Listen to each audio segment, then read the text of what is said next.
I'm a senior product specialist, which I am involved with not only doing talks and education, I also write articles, and I'm also involved in our product development, which is awesome.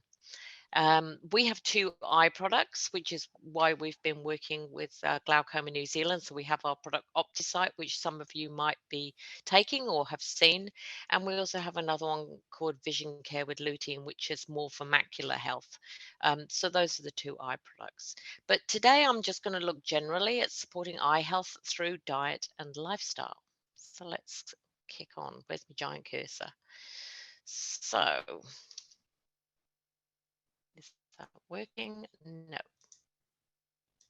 Hey, okay. So the agenda for tonight is we're just going to have a little look at the basics of glaucoma. I'm sure you guys know more than I do, but just to set a context to why we're looking at these things. And then we're going to start looking at approaches to slowing progression. And this is going to cover a number of areas with lifestyle and nutrient tips in the areas of supporting blood pressure, supporting a healthy circulation, and also from preventing blood vessel damage. And then I'm going to give you some practical tips on how to make these changes. So as you can see, glaucoma is a group of related eye conditions that damage the optic nerve. So there are all different ones here, which you can see in the diagram. But if we look at some of the pathology, this is a normal eye. And as you can see, the optic nerve, oh, look, I've got my pointy thing. Here we go. This is the optic nerve going into the back of the eye. So it takes what you see through the eye, and then it goes into your brain and it processes the images that you're seeing. So when you have certain types of glaucoma, you can see that these drainage channels get blocked. So you've got fluid coming into the front of the eye. And if the channels are blocked, it causes this fluid to build up, which then presses into the eye. And that puts pressure on all these delicate little nerves at the back of the eye, which are the optic nerve fibers. And it then causes them to be damaged, which then affects your peripheral vision. So it starts from the outside inwards. However, we know that only certain types of glaucoma have this intraocular pressure. So there is new moves in order to work out what kind of other factors might be affecting glaucoma and how can we slow down the nerve damage, because at the moment this is kind of where we're at with glaucoma, is actually working to slow down the damage once we've detected it. So these are the areas I'm going to cover. So not only do we have pressure in the front of the eye, but also the pressure and the blood pressure for the rest of your body can affect your eyes. So we're going to look at the pressure from the back of the eye as well as the front. We're also going to look at the circulation. So how is the circulation and the blood supply to your eye affecting your optic nerve health? And also oxidative damage. It's a little bit more technical, but I'm going to try and simplify it. But basically, there are chemicals and things in the body that can damage our delicate structures. And we're going to look at how we can prevent that happening. So let's look at healthy blood pressure first. So as you can see, circulation is not just in the eyes, but it's the whole body. So we've got this nice fella here, and you can see you've got the red bits which are the arteries. So coming out of your heart, the blood is pumped around the body. It's rich in oxygen, so it's oxygenating all the cells of your body. And then once the oxygen's gone, it returns the blood back into the lungs to get some more oxygen through the veins and starts sending it round again. So you can see that this is how it comes into the eye. So you can see the red bits being the arteries and the blue bits being the veins, and it's bringing a lovely blood supply into the back of your eye. However, high blood pressure can damage these structures, and I'm going to show you how that works. And high blood pressure is known to also damage your kidneys because that's got little fine veins and arteries in it too. It puts pressure on your heart, which can cause heart damage, and as I say, with the eyes. So why is high blood pressure damaging? So I thought I'd explain it to you in a simple analogy, which hopefully all of you have operated a garden hose at some point in time. So as you can see, if you're going to go and water your garden, you've got your garden hose, and you can see in the picture, we've got this nice, fine, wide sprinkling of water. So I always set mine onto this sprinkle level so it doesn't damage my plants, and it covers a nice area. So then what happens is if you put it on that setting where it makes one strong jet, it's going to smash all your plants. And the same is true with blood pressure in your veins and arteries. So you can see here that it's absolutely fabulous. Your body is really clever. And what it does is it can change the size of your blood vessels. So if you've got nice, relaxed, wide blood vessels, you get a nice flow of blood going through the body, and it's going through at a good pace, so it's not crashing through, and causing damage to the arteries. Whereas if it's a narrower um, arteries all the time, then you're going to get much higher pressure, and that's going to be high pressure into the eyes. So um, this is something that we want to try and avoid. There is also difficulties too with insufficient pressure. So if you're not getting enough pressure into the back of the eye, this can also be a problem. So having well managed blood pressure is the key.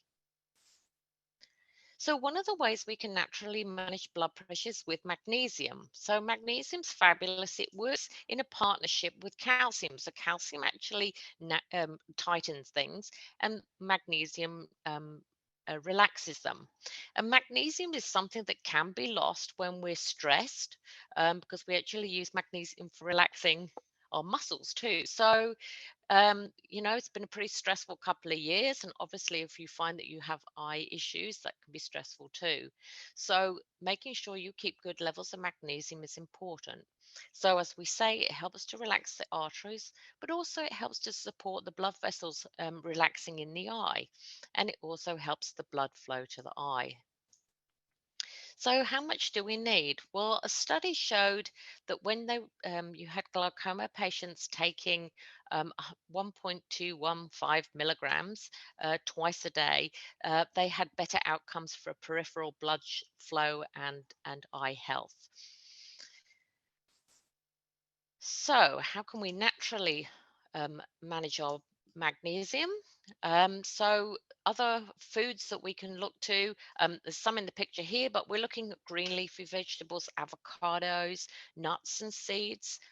Dried fruit is really good.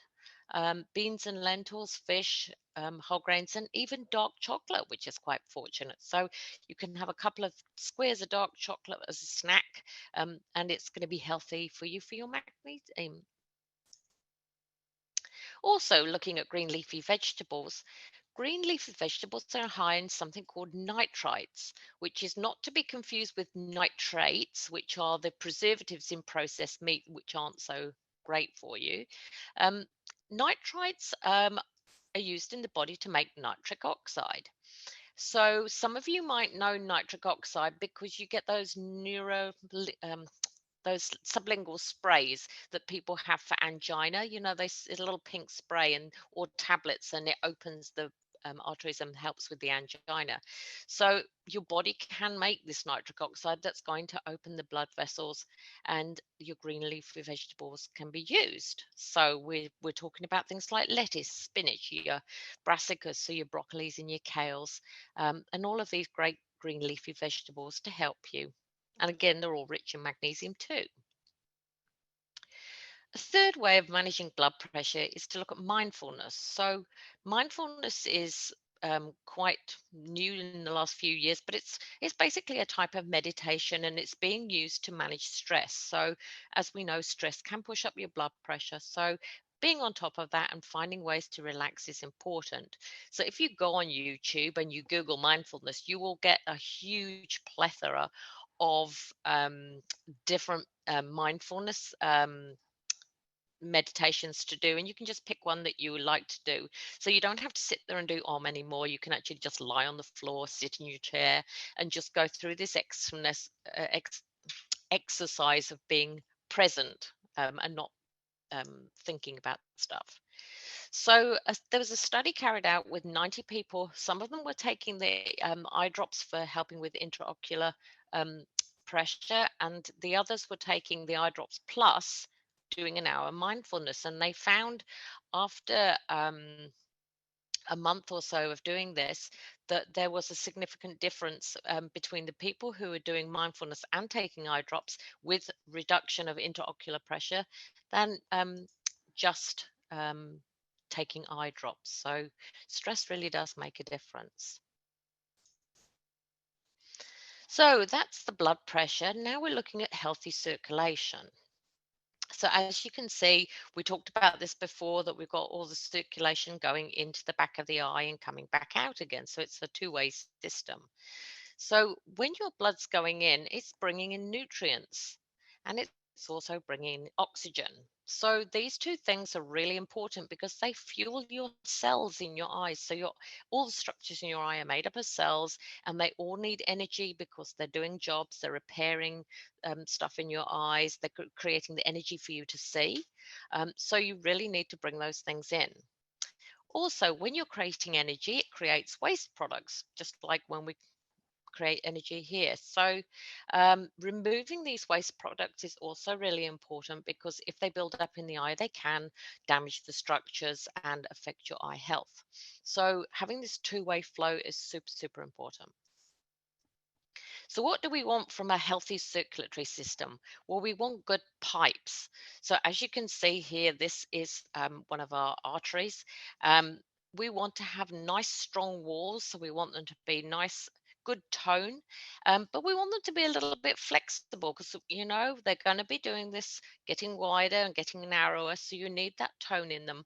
And I guess one example that I could give you that's of, say, poor tone would be like varicose veins. So if you think a varicose vein is actually a vein that has kind of prolapsed a bit, so it's kind of collapsed a bit and got a bit bulgy, and the blood doesn't flow quite as well. So keeping the walls toned and strong is really important. So, all of these walls are made up of cells, and one of the things that can strengthen our cells is to look after the outside layer. So, they all have this really strong fatty layer around the outside of your cells that's making up the walls of your circulatory system. So, what needs to be done when you're maintaining these walls continuously is you've got to have a bit of an oil change because they're made of fats. So, you need to have this healthy fats. So, if you're doing an oil change, then what kind of oil do you want to use to change the outside of your cells? Well, the answer for us is omega oils. So, omega 3 and your good fats are really, really important for maintaining healthy, bouncy, springy cells that are working really well. So, things like your fish, flax seeds, chia seeds, plant oils, so things like olive oil, algae oil, flax oil, walnuts, avocado. One thing I will mention is, and we'll come on to that with the next slide, is the not good fats, but certain plant oils aren't good heated. So things like canola oil and, say, walnut oil, flax oil, they are best used cool, in salads and things like that. I usually use olive oil for cooking because it's very heat resistant. So we don't want to denature these lovely oils, but best to use them cold pressed and as they are. The other thing to mention with omega-3 oils, as well as the good job that they do on these cells, is they can actually help with certain types of dry eye, which is a problem for people. And it can also help with the blood flow. So omega-3 keeps the blood moving freely and stops it sticking together. So lots of really good benefits from keeping up your omega-3. So then the other side of the coin, of course, is we don't want to do an oil change with dirty oils. So, fried, these are treat foods. They shouldn't be in everyday foods. It's going to happen. Nobody doesn't like a hot chip every now and again, but it's in the balance. So, as I said, any of these oils, when you start heating oils, they can become a little bit toxic and are damaging to the arteries and such. So um, don't have too many of these types of fats. The other one I was going to mention, which is, I was always interested when we did study nutrition. You always think, okay, I know these kinds of fried foods are obvious. One of the things that I didn't put together is a lot of the baked goods, say that you get in the supermarket, for instance, so oat bars or your cakes and biscuits and stuff like that. A lot of them are using margarine, which is a trans fat. Um, because it's much more shelf stable, it's sort of almost immortal. So butter is not very shelf stable; it denatures quite quickly. So if you're consuming a lot of those kinds of foods, you will be consuming a lot of these not so great fats. So it was one thing that I just sort of mentioned because for me it didn't really click that that might be a sort of hidden thing, if you like. Now, back to the good things again. So, there's something called flavonoids. So, these are a group of substances, and they're found in things like fruit, vegetables, grains, in the bark of roots and stems and flowers. So, it's all different plants, and even in tea and wine, which is always a bonus. So, these flavonoids, they come in lots of different types, but all of them help to strengthen the veins and the arteries. They really do have a very strong toning effect, which is fantastic. And also, they're really strong antioxidants, which we're going to come on and talk about later. So just bear that in mind. And they're anti-inflammatory. So all of these things can be damaging in the body, inflammation, for instance. So these are great for strengthening. So where can we find them?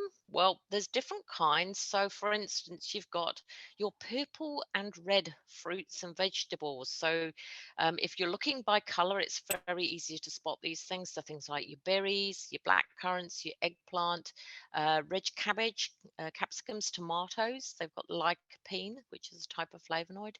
And obviously, there are studies to show that black currants can support blood supply to the optic head and the retina. And this is all through its good use of toning and looking after those um, circulatory systems. It's also in things like apples, onions, and citrus fruit, which is great coming out at the moment.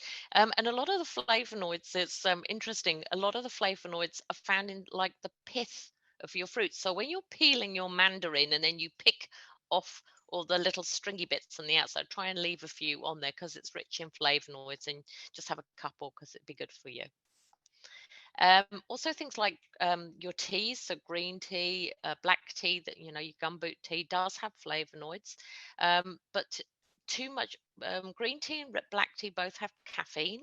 They actually have quite a bit more than you'd realize, and caffeine can put up your blood pressure. So everything in moderation. If you're looking for some other options, use some of the herbal teas, but red bush or rooibos tea is very rich in antioxidants and flavonoids. So, and that is caffeine free, so could be a good option. And then, as I say, we got the cocoa back here again. So 1 or 2 squares of dark chocolate, and you're away. Then we've got vitamin C. So I think most people know that vitamin C is good for everything. And at the moment, lots of people are taking vitamin C, trying to stay well in the winter time because it is a good antiviral type of herb. And it's the #1 antioxidant for our lungs, which is why people are taking it to stay well. But it's also really important as well because it is used for repairs. So without vitamin C, we can't make collagen. And collagen is what makes up all our veins and arteries, as well as keeping our skin lovely and toned and keeping us looking young. But yes, so vitamin C is really important to make that collagen so that we can repair all the structures in the body. And of course, most of the fruit and vegetables that we have do contain vitamin C in some in them. Green leafy vegetables also, and peppers, which is good to know. So they're very in season at the moment, peppers.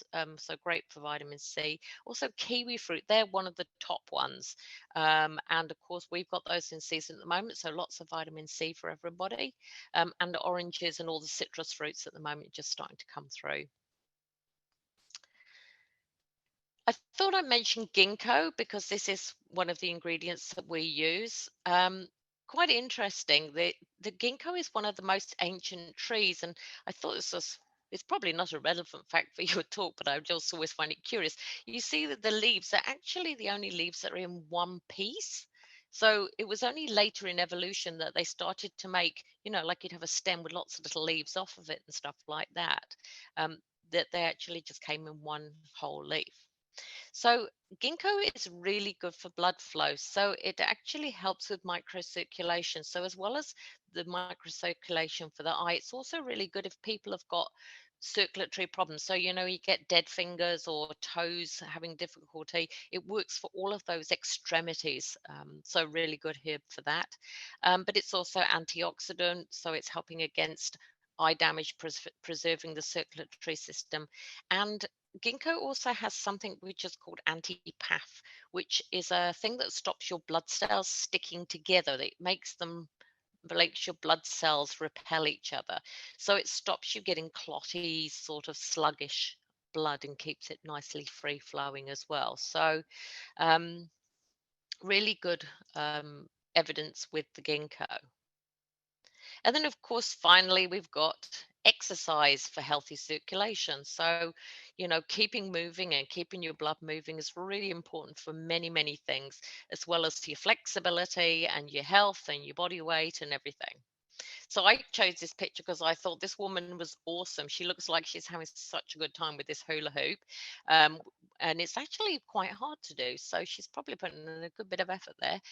So you could try hula hooping if you wanted. A study showed in 2016 that patients who did regular exercise had a slower visual field defect progression. So really good for your eyes to keep moving. So we've got aerobic exercise, which is great. So I'm not suggesting, some of you might think, well, I'm not going down and doing aerobics down the gym, but aerobic exercise is anything that gets you breathing a little bit harder than normal. So could be fast walking, could be biking, could be running if you're super fit, could be swimming. Any of those things could be useful.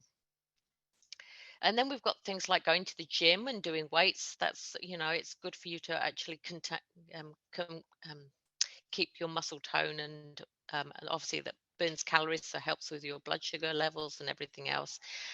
There was one caution about using heavy weights overhead because it can increase the blood pressure to your eyes. So be mindful of doing that if you are having eye problems.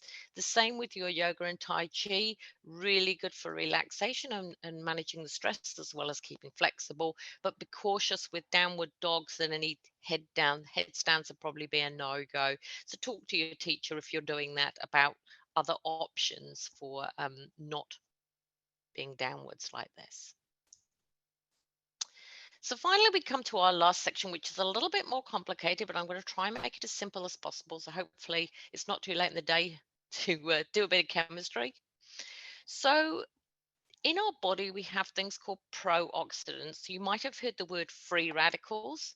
Free radicals for me are the vandals of the body. So in basic terms, all the molecules in your body have electrons around the outside. So think of it as just having like a kit, if you like, that makes them complete. Now, free radicals actually um, have a piece missing. So they're missing an electron and they're not happy with this. So what they do is they go around the body trying to nick other people's electrons to make up their own. So they're happy again. So what they actually do is they'll go around and they'll pick on cells and steal their electrons, which makes them vandals because they're basically going around the body doing damage. So um, in this way that they cause problems for you, and damaging your veins and your arteries and other structures in the body. So the byproduct, we can make them in our body ourselves. So we actually make them as a byproduct of our energy processes. So by creating things and breaking down things in the body, we actually make our own free radicals. And one of the things that I found was really interesting when I was doing some research on this, um, was we actually use free radicals to fight viruses. So I suppose they go and peck viruses as well as our arteries, which is good to know. So they do actually have their uses, but obviously it's keeping the balance of them. So I thought that was very curious. But of course, the other place they come from is our environment, and I'll touch on a few places where you might accidentally accumulate some. So what they do when they're going around pulling things apart is they cause premature aging, which nobody wants. They're causing vascular damage and they're causing inflammation. So to counteract the pro-oxidants, we want antioxidants, hence the name. So antioxidants help to mop up these free radicals by binding them and removing them from the body safely, if you like. So they're being handcuffed, taken away. And a lot of this happens in the liver. So the liver actually does process all of these things, and then everything goes out through either the urinary or the digestive system and taken away. So antioxidants are great.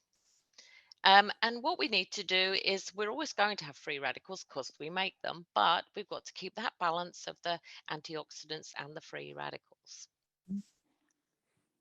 So we've already touched on a few in our previous talk. We've got the ginkgo, we've got the flavonoids, we've talked about the vitamin C, but also through our liver, a lot of our vitamins and minerals have this binding effect to remove toxins from the body. So we've got vitamin A, for instance, really good for our immune system too, which is why nature has kindly provided us with seasonal vegetables of pumpkins and carrots and kumara. So all your orange, yellow foods are generally rich in the carotenoids, which convert into vitamin A, and things like, for instance, egg yolks, also really rich in vitamin A, so you can see the yellow things. Vitamin E is also really important. So things like avocado, seeds, nuts, and olives, you start to see these things coming back all the time. So it makes it easy to eat healthy things because they're all containing all these nutrients. Zinc is also really important, not only for our immune health at the moment, but also really important for prostate health and also for binding toxins.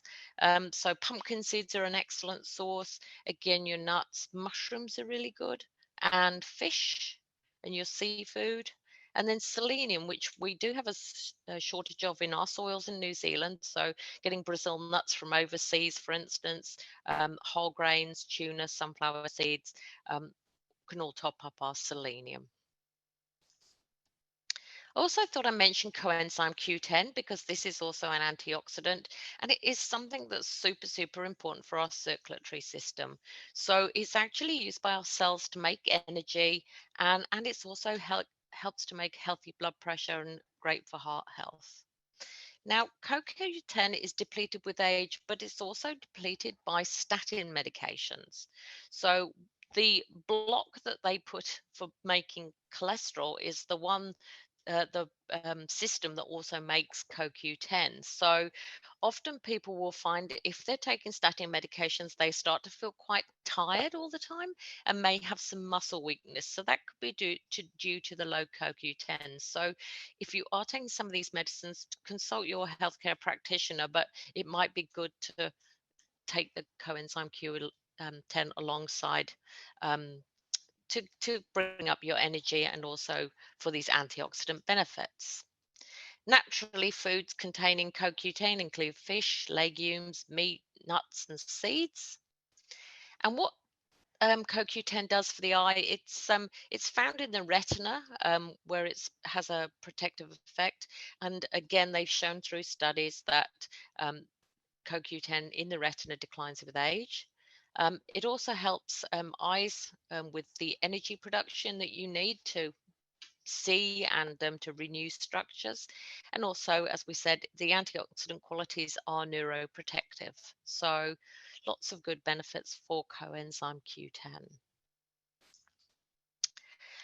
In terms of pro-oxidants, these are the things we want to be avoiding. So I think everyone knows smoking's not good for them for lots of different reasons, and this is why. Alcohol in moderation is fine, but if you're drinking a little too much too regularly, then one gives your liver more work to do when it could be detoxing the body, but also pro-oxidant. We've also got things like sprays. So your sprays, you look at what your household products, look at your garden sprays, that sort of thing. They all do have chemicals in them and chemicals can build up in the body. So just be mindful. And if you're looking at ways to clean up your life, that's something you can do. Also, we're always hot on microwaving plastic. Naturopaths like to stalk people in the kitchen at work and tell them not to microwave things in plastic, although some people still persist, but not great. And then we've already talked extensively about fried foods and the likes. The other thing I thought I'd mention in terms of pro-oxidant is unmanaged blood sugar. So, the Journal of Endocrinology has shown that excess blood sugar can cause a number of problems. It stimulates the generation of free radicals. It increases blood thickness. So, if you think about if you've got too much sugar in the blood, it's going to be quite thick and quite sludgy. So, it's not going to help your circulation. And it can raise the blood pressure for this reason. So you can see it's coming from a different angles. It does make the blood much more acidic, which can be detrimental as well to damaging structures. And it can, of course, damage the small blood vessels in the eye, which is why there are links between diabetes and glaucoma and macular degeneration. So I could do an entire seminar on balancing blood sugar, but we don't have the time. So I've just put in a few key points that might help. So reducing your processed carbs and sugar. So that's your white foods, your white breads, your sugars, white rice, that kind of thing. Start swapping them in for your whole grains, which have got all of these nutrients in which we've been looking at. Um, Increasing your proteins and fats. So having a good balance of proteins. For instance, if you had a piece of bread with an egg, it metabolizes more slowly than just having toast. So combining with good fats and proteins can actually help your blood sugar balance. Also, foods like zinc. Zinc is really good for helping to support your cells to work better with sugar. So we already know some of our zinc foods. Another one is chromium. So chromium is extremely good for helping your cells reset. So if you were starting to get towards the close to being type 2 diabetic, taking chromium as a supplement might actually help to make your cells work better.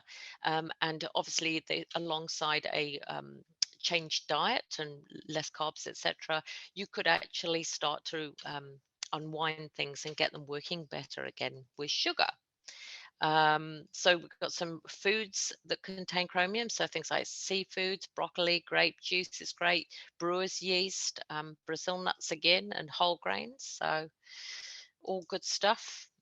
And the other one I was going to mention is cinnamon. So this is quite an easy fix. It's something that, well, I think cinnamon's very polarizing. People either love cinnamon or they hate it. There's nothing in between. So cinnamon tea can be quite good. You can either put a cinnamon stick in boiling water or a little teaspoon, or it's be about half a teaspoon, quarter of a teaspoon of the powder. Stir it in and makes a nice drink. Or you can have chai tea. It's also cinnamon. Or you can put the sticks into water and leave them in your fridge or on the side, and it infuses into your water, so it makes it a little bit tastier. But cinnamon is very powerful for lowering blood sugar. So with all of these things, the zinc, the chromium, and the cinnamon, do be mindful if you are taking blood sugar medications, because it will potentiate it. So we don't want to send anybody hyperglycemic. So do be mindful if you are taking medications for this already. Probably eating nuts and seeds is not going to send you hyperglycemic, but if you were supplementing with these things or taking them in high quantities, it would. So some good tips there. So how do we start making changes? So maybe you're sitting there going, oh my goodness, this naturopath going on and there's all these things. I'm going to start the vegetables and like, oh my God, I'm going to have to change everything. So don't panic. We don't. So normally with my clients, because I do have a clinic as well, I usually tell people to try and change one or two things, because most people aren't going to change their entire diet or change their entire lifestyle in 1 minute, because it just doesn't stick, you know. I mean, you could be very enthusiastic, but it's really hard to do that. So I usually say just change one or two things, because if you do one or two things every now and again, eventually you'll have changed a lot. So a new habit change takes about 2 months to form. So just doing one or two things every day and suddenly you'll find in a few months that it just seems like business as usual and you've already improved your life. So just try and pick a couple of things that you know are quick wins and go there. So I had some suggestions. For instance, you can see that fruit and vegetables are big for your circulatory system, for your antioxidants and everything. Really good for your nutrients. So, excuse me. So quick wins for me for getting a whole bunch of them down at one time is I do smoothies. So I've got a NutriBullet. Um, And so I'll do things like kale and beetroot, maybe, or you could do carrot, but then I'll combine it with something like apple. I found kiwi fruit is the best one for sweetness, for making things taste nice, although bananas do too. You could throw your berries in, just whiz them all up, and you could put some protein powder in if you wanted it as a breakfast, or you could just have it as a drink in the day. I usually just top it up with a bit of water so it's more liquid, so it's not too thick. Um, or you can use coconut water as well, which is nice. So just throwing things into a blender can actually be a really good way of getting a big shot of fruit and veg. Soups and stews are also really good. So at the moment, there's lots of really good orange things that could be stewed. So your pumpkin soups and your things like that. Just a word of warning, soups and stews are fabulous, but certain nutrients like vitamin C will be lost with heat. So you do need to have a little bit of balance with some cold things. Even eating fresh fruit is, is going to get your vitamin C. So just keep that balance. But yeah, a really good way in winter of getting a whole bunch of vegetables down you. And of course, we talked about legumes and things like that. So you can chuck them into your soups too. Make sure you have a variety of colors. So, as you've seen when we were talking about antioxidants in particular and vitamins and minerals, they come with different colored foods. So, do make sure you're having, if you look at your plate, I've got a variety of colors on my plate. I've covered all the color bases. It's not just white with some meat. Um, so seasonal is good because, as we said, nature provides a lot of things that you actually need. So we've got the citrus, we've got the orange things. So we're getting our vitamin A, our vitamin C, all the things that we need for our winter wellness at the moment, and obviously good for you all year round. Changing drinks. So coffee can increase your blood pressure with the caffeine if you have too many. So if you have a few coffees, that could be impacting your blood pressure.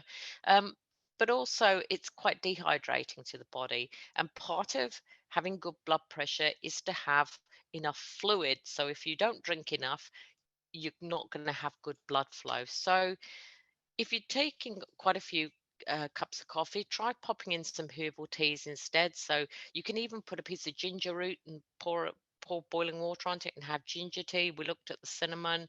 There's some nice calming herbal teas like chamomile and that sort of thing, which can help if you need relaxing. And also the water. So if you want to make it more interesting, you can put in lemon, cucumber, your cinnamon sticks, as we looked at, all sorts of things that can just make it taste a bit more fun to keep those water levels up. And also, just another thought on your bad snacks. Bad snacks are fine in moderation, but if you want to swap out some, if you realize that you are having a few too many baked things or what have you, or potato chips, try some dried fruit and nuts as another healthy option as a snack during the day, or you've got your fruit or veggie sticks, that sort of thing. So some easy swaps.